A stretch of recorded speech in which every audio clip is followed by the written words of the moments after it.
was the only smart one. He flew out of town.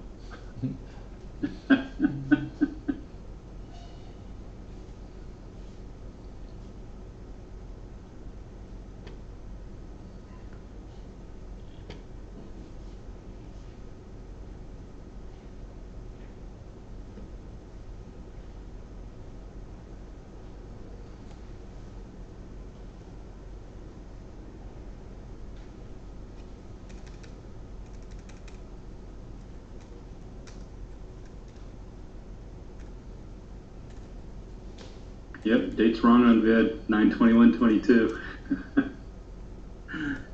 Good catch there, James. Thank you. It is changed.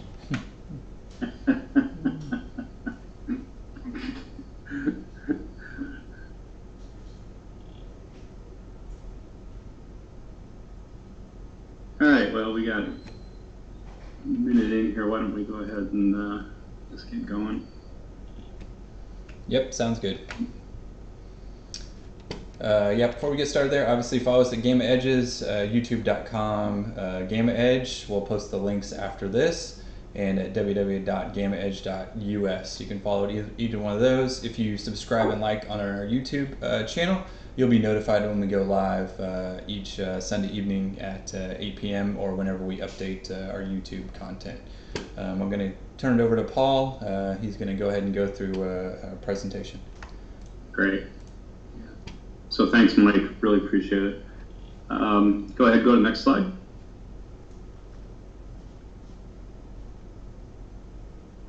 I seem to have a serious delay here.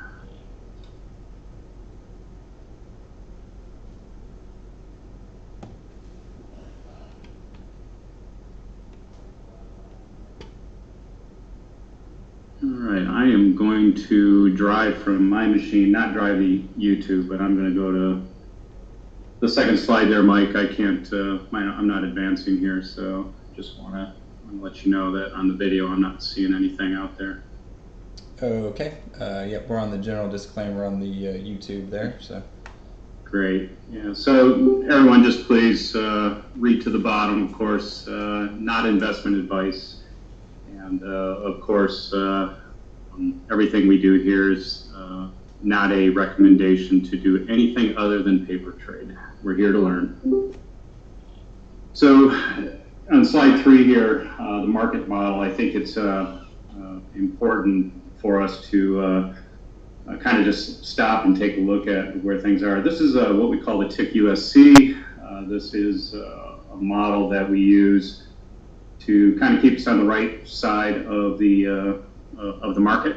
And I think the key takeaway for this is that we saw quite a bit of selling back to back on Thursday and Friday. Those two cyan or blue lines that you see there are considered what we consider linear down signals. And what that means for all intents and purposes is that we are seeing institutional selling that is very, very strong, or at least the big boys and girls, that is very, very strong. This is a risk-off signal for the cumulative tick, and it's the first one is to take a note that, hey, there's selling going on, and then, of course, that second one that occurred on Friday was pretty strong and carried us through all the way up until about 3 o'clock when the algos turned off, 3 o'clock Eastern time.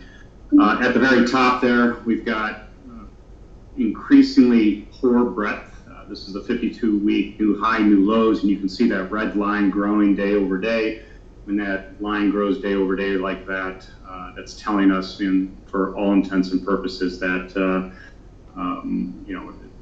stocks are taking a hit. They're repeatedly taking a hit, and it's getting worse. It's not getting better. So no signs of abating there. Finally, on Friday, where that yellow arrow is, you can see the magnitude there.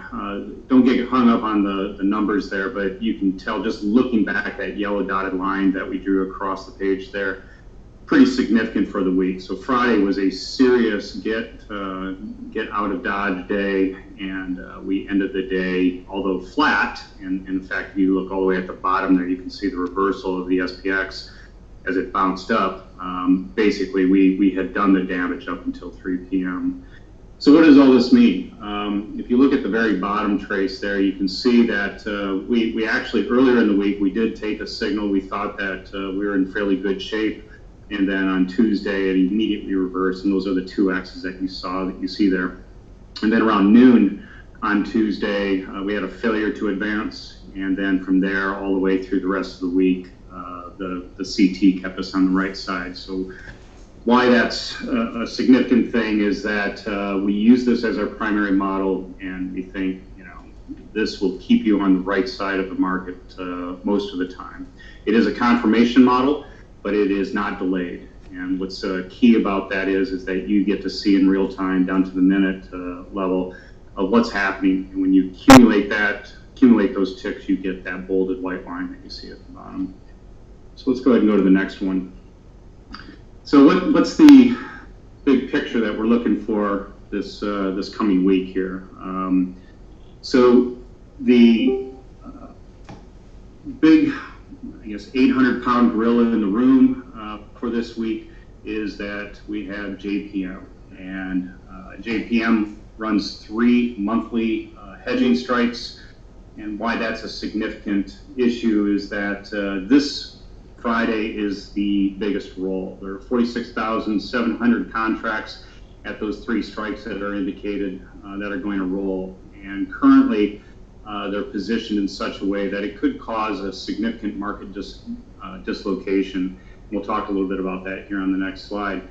This occurs every month. You can see that the October ones that will roll at the end of October are 14,500 contracts, and then the latest ones that were just put on at the end of August will roll in November, and those are little size compared to everything else, 6,800 contracts. So the takeaway here is that we need to be cognizant of this, we need to be watching for this, and this could have a material impact on how this week unfolds. Let's go ahead and go to the next slide. The structure of this, I won't get into the details. I've done other YouTube videos on this. The key takeaway for us into this week, into Friday, is that this is the delta picture, and we've got 3 strikes at 4,005, the 3580, and over here on the left we've got the 3020. Each of that sets up these limits. These are the blue line is the terminal value for delta, and you can see in the middle of the page there where we cross that gray line where I say we are here as of Friday's close. Why that's significant is that we're going to move this week in that trajectory of that blue line in terms of deltas. Why do we care? Because as we collapse down to 0 in the deltas, if we remain between those 2 strikes, the 3580 and the 4000, when they roll this thing, they typically roll at about a 55 delta. And 55 delta times a large number of contracts is a large amount of money. It's historically been on the order of about $11 billion to $12 billion. Now, typically, they can offset part of that, and they will do some things that in the Friday close may provide a little bit of relief, but then we've got literally the close Friday, all day Saturday, and all day Sunday, which is going to be fairly significant. What we think as one trajectory of what could happen is if we do collapse to 0, meaning that we stay within those 2 boundaries this week, it's very, very possible that the dealer is going to have to do a fair amount of buying to get there, to offset that 55 delta. That could be a significant move up in the markets. There's also another trajectory which has us going left. I don't think it's going to happen just because of a number of reasons. We're going to talk about those here coming up. But I do want us all to be positioned that if we remain below that 4,005 strike, things could get a little bit rocky. On the other side, if we go above the 4,005 strike, we limit up at that where you see that big negative delta, and that'll be very, very positive. And actually, we could get a little more selling if we're on the other side of that 4,005. So this is something to pay attention to for Friday, and I think we all need to just keep watching what we do this week. Let's go to the next slide. One of the key things that's looking as opportunity here is what we call the fish pond. One of our traders, JB, has graciously prepared this. He did a presentation a couple weeks ago for the Discord group, basically laying out what the fish pond is. Now, we have a concept where we're taking the GEX ratio. It's the ratio of the short-term calls and the short-term puts. When we put those together and use that gamma information that's contained in there, we come up with a ratio. It's a very simple calculation once you get all the other numbers together. And you can see it at the very bottom there. And when those numbers are really small, especially you can look down the SPY column, the Qs column, and IWM, you can see 0.26, 0.34, and 0.20. Those are very low numbers, and historically, when we've been down in that region, we have reversed. And you can also see this thing's color-coded, and you can see where the numbers in recent history have moved up towards. So this could be a setup for a buying opportunity. Not yet. We're looking for a reversal. The cumulative tick model, as we were showing earlier, is nowhere near there. But this is getting in the range where we want to start paying attention. So we're thinking about this area, and we think that there could be, some genesis to potentially move up. Go to the next slide, please. So one of the commands you can run within the Discord will give you a historical chart of the GEX ratio. Why that's significant in and of itself is that you can look at recent history, and for the chart that charts that are in this sheet here, I've drawn these artificial horizontal lines to show you the recent locals of where we are and where we've been over the last several weeks. And you can see there's a compelling argument to say we haven't been this low. We can potentially rally off these lows. And, it's something to watch. The fact that we're hitting this, think of oversold type of character, but this is different. The GEX ratio and the positioning of the option market, we believe, actually looks ahead a little bit, and we think that it may foretell or portend where things could move to. So as a result of that, since we are at these extreme lows, especially up here in IWM, down here in the SPY, we think it's worthwhile to pay attention to this. Now, you can stay at these low levels. You can see we've been at these low levels for several weeks. You can stay at these levels, have a false rally and then come back down. That's possible here again too. The floor could fall out. Nevertheless, from a VIX perspective, which is down in the lower right, and then all these others, you can see it's something worth watching, and I want to alert you to that. Go ahead, next slide, Mike. Another thing that I think is of interest here, at least in looking at history, we are below what's called POI, or put open interest, for the major index ETFs. When we get to this level, we don't typically stay down below that major red line for any length in time, 5, 6 days, maybe 7 days tops. We're on day 1 or 2, or in the Qs you can see we've actually been playing around down below that. So again, it gives you the sense of being heavily oversold. We don't stay there too often. Typically, this is long-term money, or we feel it's long-term money that's sitting at the POI level. They are now in the money, and if they were trapped, they may monetize to pull it out. When we monetize puts, the dealer response generally is to start buying, and that could pull us up. And then coupled with everything else we've been seeing with the GEX ratio, there is a chance here that things could really move. Another thing that we're looking at, next slide please, Mike.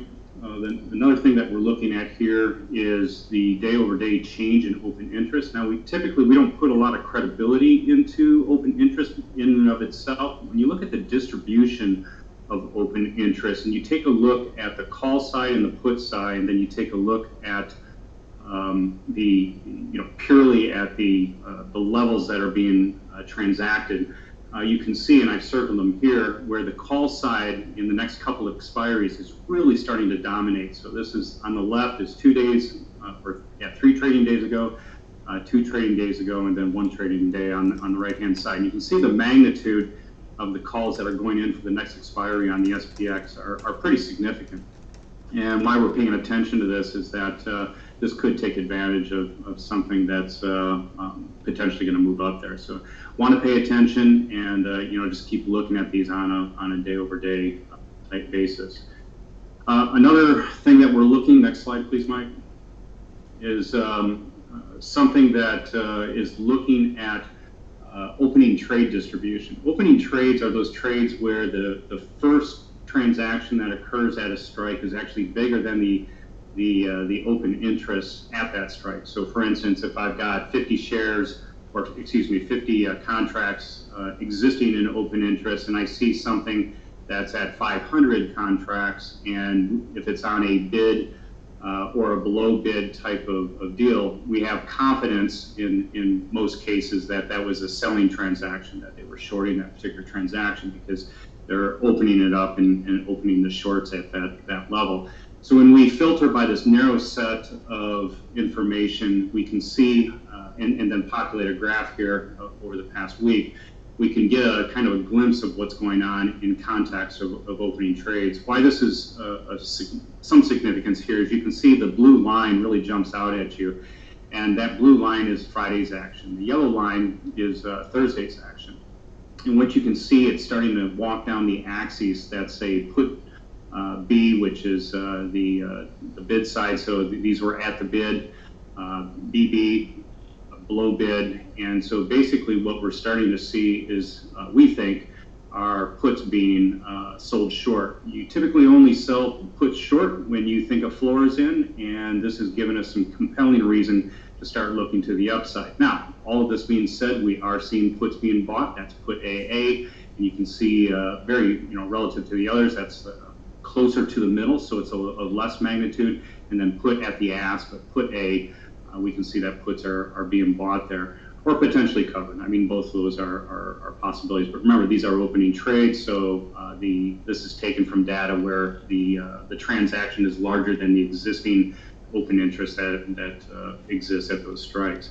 So all in all, we are seeing evidence of some, the potential of a floor being put in, and we do think that it's worthwhile for for everyone to get their shopping list ready. So last slide here.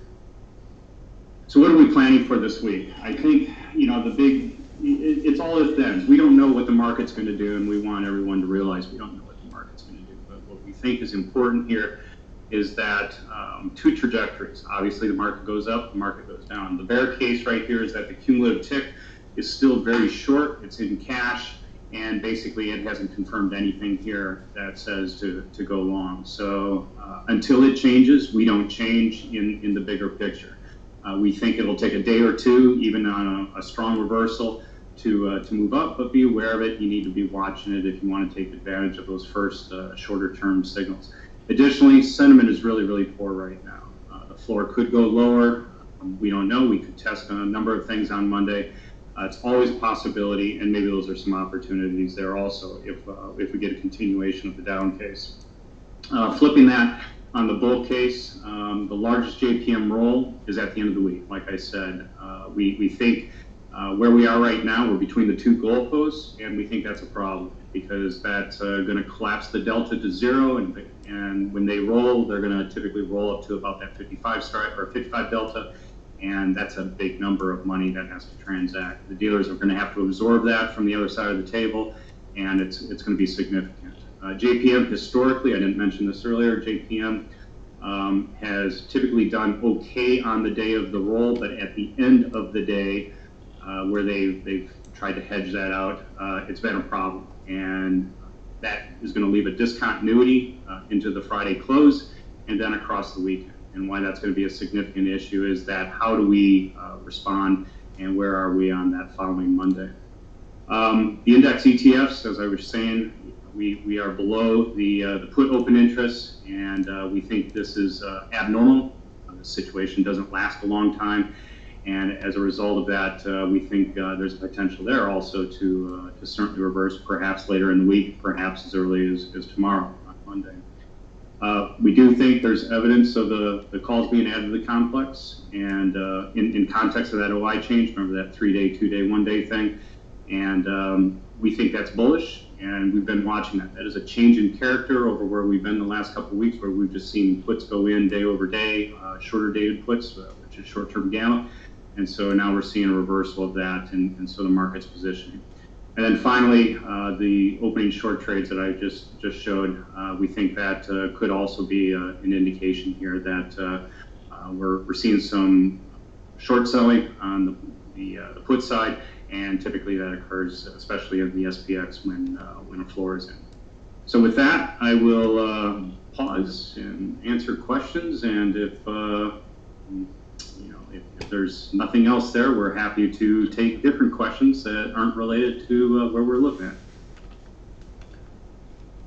Yeah, we have one question come in, Paul. It said, should we be taking trades solely off the GEX ratio level, or do you look to parlay with other signals such as price and tick confirmation?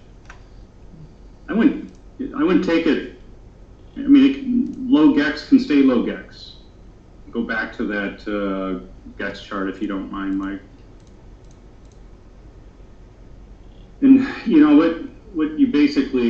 what we have there is, you've got a long period of red, in recent history. So the low gamma ratio means that there are few calls going in relative to the amount of puts that are there. And why that's significant is low GEX can stay low GEX, and you can see here on this chart, for instance, you can see that you can remain low for a week and do things. So where those red zones are, you can actually see this is almost a double bottom that started on the 26th of August. It looked like we rallied a little bit, and then we went back down. Certainly, I wouldn't do this. Confirmation from the CT would be one of my first things that I would look for here. The other test that we like to see is we actually like to see that GEX ratio move up a day or two. So you can see, for instance, that the SPY is at 2.6 on the GEX table there, and actually having it go up, maybe even cross over into the 3 range, and then taking that trade wouldn't necessarily be a bad thing.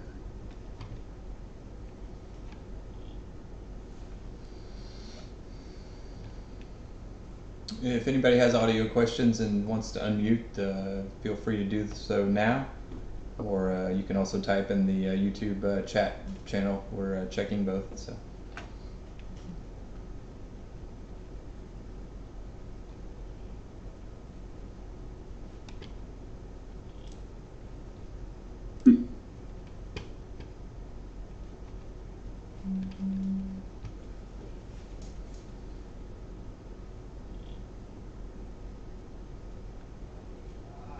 Yeah, anybody have any specific questions about any of the slides? We can go back and look at those, or any questions about the content.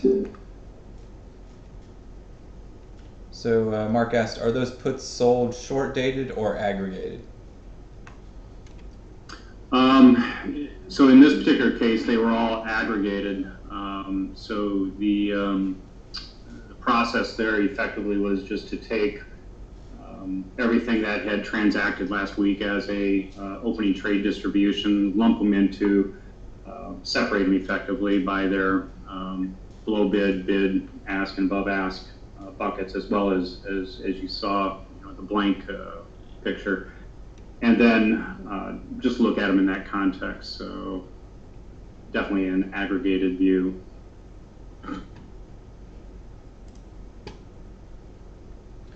So Brent asked, can you explain further the possible outcomes related to the JPM roll? Say there's some back geopolitical news on Wednesday and we were trading closer to the short put at 35.80. What effect does that have? Yeah, that's a really good one.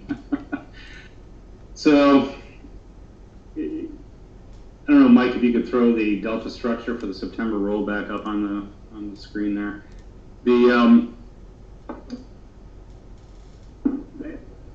You're right. We don't know if we're going to go south. In fact, I think if we continue to go to lower strikes here, there's a number of things that could cause things to accelerate.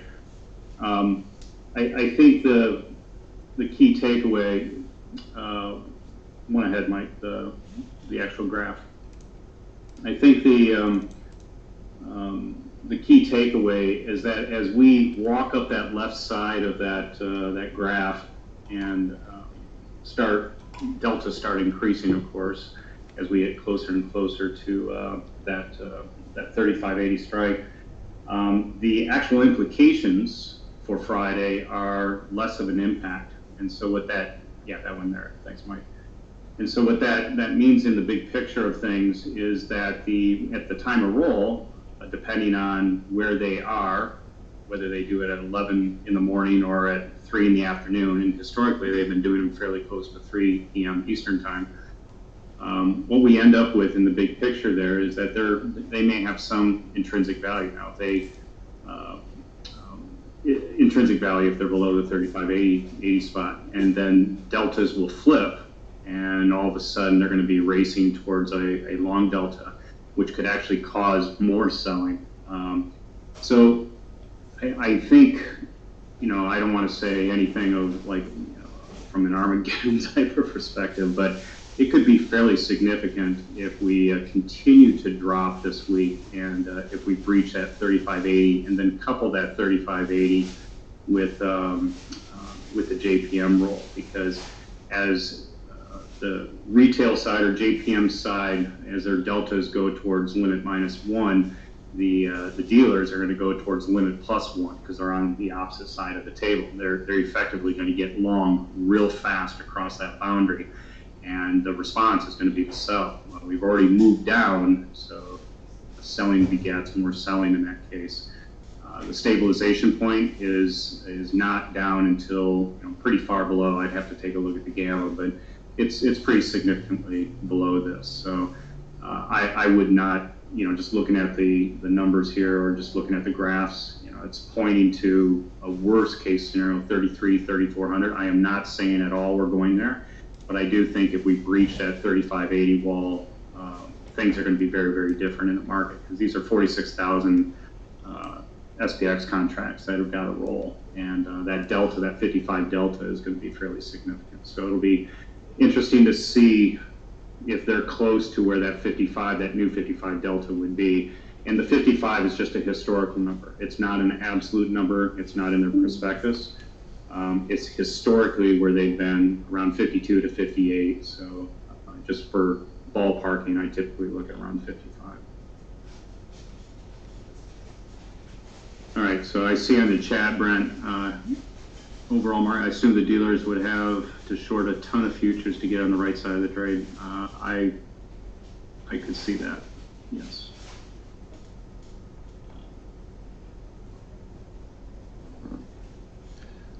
Yeah, I think the key takeaway from what I got from Brent's question, what you asked, is we can look at these charts and know the common probabilities and trajectories of things, but obviously there's a lot of outlying factors that can make this go one way or the other. So we're just setting up probabilities and overall direction, and then it's kind of up to the individual trader to interpret the signals and interpret the data that's coming to them and how they want to trade the actual movement. I would assume is kind of my takeaway, and I think what a lot of people probably need to take away from that. Right. I see Mark asked, have we previously breached the JPM long put since the tracking started? I'd have to go back and look. My intuition is telling me once, but I'd have to go back and take a look at my notes. I don't have them up here in front of me. And I think it wasn't after a massive selling rally, if I'm remembering correctly. But Mark, let me get back to you on that. We'll post something, but I think the answer is once in a little over a year plus that we've been tracking this, that it has occurred.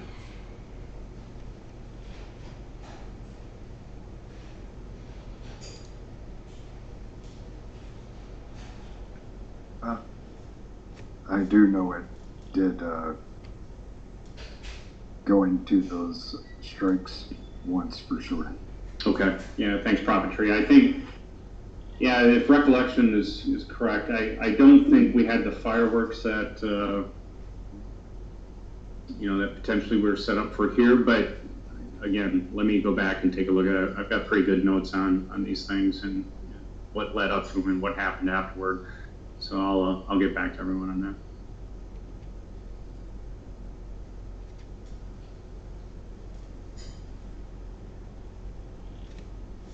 Brent, does that answer your question?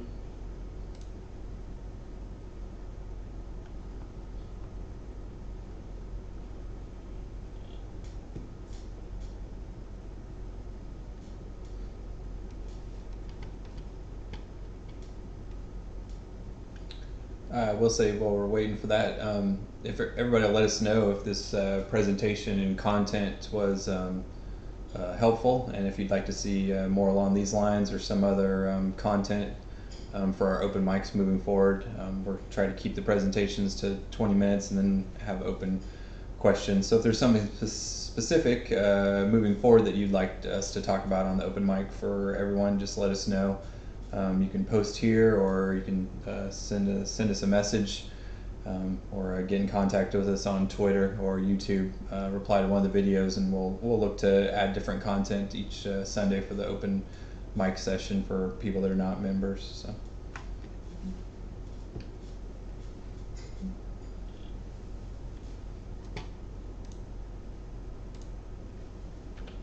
Can I ask a different question on the zero DTEs?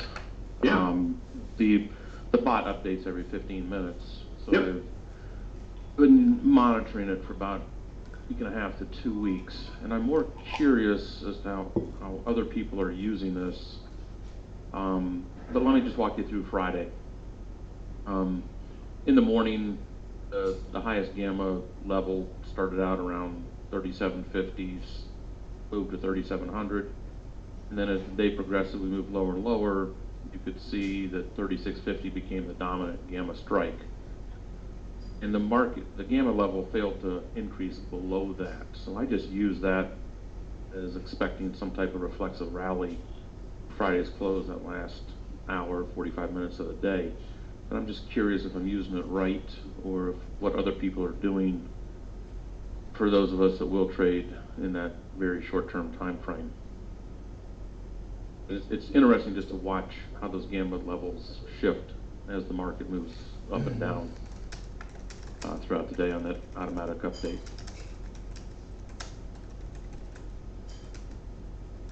Yeah, I'm not a zero DTE guy, so if those others are here. Kind of hoping for Albie, but I don't see him on the Yeah, list. I don't see Albie in the list there.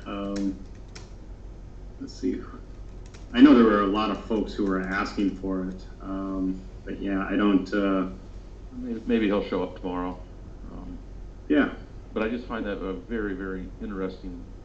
I mean, I don't have the discipline to update it myself, and since you automated it, I find it very, very interesting. It's easy to follow. Well, that was the whole purpose of the automation, right? It's just because we noticed everybody was running these things all the time, and a lot of folks asked up in the and they put it up in the features and improvements section repeatedly that they wanted to see this. So Doc was one of them. I think QT was another person who was asking for it. Panda Punch was another one. BW was another one, and so I think those are your zero DTE folks. But we have others. I think, David, just stepping back in kind of the bigger picture, the gamma will shift obviously as spot price shifts, and those levels will shift accordingly. And remember, the analogy that I like to use is a flashlight in a cave. You're surrounded by the stalactites and the stalagmites. Where you shine your flashlight, spot price, is what you're actually seeing in context of those major levels grow and disappear. So I think that having that post every 15 minutes is useful because you can see the emergence of new levels as price starts bouncing between them. I know the SPX, I just want to make sure everyone's on the same page here. We get it delayed from the exchange by 15 minutes. We have no say in this. Our providers. I didn't know. You mentioned that. I forgot about that. Yeah, I just want to make sure. They're all real time. Yeah, that's all live. So no issues there. But I just want to make sure everyone's on the same page that the exchange delays the SPX by 15 minutes, just out of their rules and what we have right now. So when you look at that 15-minute update, check the timestamp and just make sure, just realize that the quote that's coming in has been delayed also. But Q, SPY, IWM, well, really everything else that you run a chart on is automated. So we've got the automation running on Qs and SPY, and we'll be turning on IWM also for the 0DTE automatic after John gets back off vacation. So that'll give you guys 15 minutes of nonstop updates, because they all run, you know, asynchronously in parallel and just updating whenever their time window pops up. So. Got it. Okay, thank you. Sure. Okay, Paul, we got a couple questions. So Hayes Trader asked, what's the difference between our service and SG? And Brent also asked, if I joined your Discord today, what would you say the most useful thing I would get out of being a member, and how would that improve my trading outcomes? So, all right, well, let's take the first one about us and Spot Gamma. I think, you know, we have a lot of respect for our colleagues over at Spot Gamma. We know a lot of our members are Spot Gamma users. So I think the primary difference, or the primary takeaway, is we really focus on things that are actionable. We are very active, we're very supportive, and the community that we have is just top notch. We have all levels of knowledge, from literally what I call COVID traders, and I don't mean that in a bad way. We literally, people who have learned how to trade since they've been home most of the time over the last 2 years, to people who have spent their careers trading. And we have all size portfolios, folks who are very small and starting off, to folks who are not. And so I think the perspective that we have is probably broader than Spot Gamma, in context of the people that are here in the community. I think the tools are different. They're very different. We expose our database to our members, and the work that JB has done, for instance, is just one example of how you can take the information and manipulate it yourself, and then give back to the community and show us what you're doing. And really the fish pond stuff that you see here, he's taken to the next level and given it back to the community. So the exposure of the tools, the community, I think, are things that distinguish us from almost all other services. And then I think, you know, Brent, your question, if you joined today, what would you say the most useful thing? Depends on where you are in your journey, but I would say probably the most beneficial thing is you will be able to find people who probably fit into your world of you know, how you see trading and how you see things. And we're a learning community. We're all about learning. And, I think being able to apply rigor to how to use these tools, and being able to bounce ideas off, you know, other traders and educators in the channel, will be one thing that'll solidify your trading. It's almost every day we hear something, you know, that things have improved for XYZ, you know, person when they joined, either using the tools, using the market model, combination of both, the community. There's a little bit for everyone. It's just, it depends on where your focus is and where your needs are. Yeah, I responded to Brent. Obviously, we have a 2-week free trial with all the tools turned on. You can explore the whole GammaEdge Discord. Everything will be open for you, so you can look at that. Yeah, Badfish will post a link as soon as this presentation's done, and you'll be able to sign up. Yeah. All right. Yeah, it's easy to do there. It's you can go to the front page, the home page there, Mike, on the presentation. It's got it right there, and it's under the pricing tab. We know the website has nothing on it. We're working on that, so There are tools that are going to be migrated to the website also. And to go to the pricing tab, and you can fill out the pricing tab, and all the information is there, and that'll get you into the Discord. Yeah, I popped up the website for us, so it'll be on the presentation there. Yeah, pricing tab will do it. Just go to the pricing, just click on that. Hi, Paul. I'm a new user of the site, and I'm really enjoying the content. And I'm struggling with what we're doing with the true gamma zero and the true delta zero. Maybe if I tell you how I'm struggling with it, maybe it'll help you, tell me what we're accomplishing with it. But, in my mind, I'm thinking as spot moves around, the gamma curve is going to move.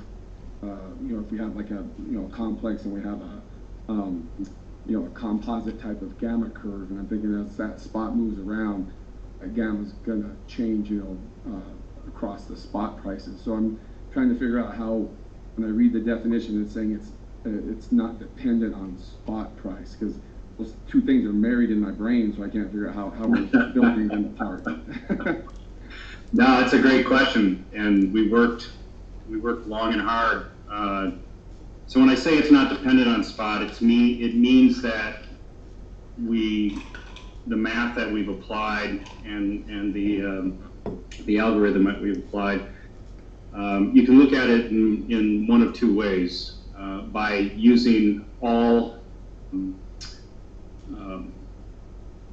prices from the lowest put strike to the highest call strike, you're going to paint literally a curve as you just described for gamma, and then as you advance the spot price a little bit, you're going to change it again and again and again. And over time, what you're going to find when you do all of that is you're going to be able to separate and remove the impact of spot price. And so the TGZ, the true gamma zero, and the true delta zero, you can either think of it as using all prices or not using spot price at all. At the end of the day, it's a balancing point, or a place where if we're talking about gamma, where the short-term put gamma is balanced by the short-term call gamma. And then the true delta zero is the exact same thing. So it is a different construct. It doesn't exist to our knowledge. It doesn't exist out there. It's something that we created, and it was because of what I was saying earlier, what we've noticed, and even what Mr. Olson was saying, he's watching the zero DTE auto stream, and he's watching the gamma levels move up and down, and that's exactly what happens. Those structures are there, though. Even if price doesn't go over them, if the flashlight doesn't paint itself across the stalactite or the stalagmite, it's still there. And so our whole purpose of creating the TGZ or the TGDZ is to be able to identify those structures so that if price goes up there, what are we going to be exposed to? What are going to be the limits? Where is the hockey puck going? To use a whole bunch of metaphors here.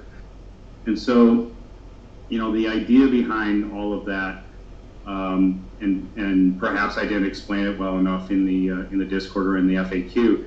The whole idea behind this is just to give us an exposure point, and the exposure point is the zeros. And so when we see, for instance, those lines go down, we know we're becoming more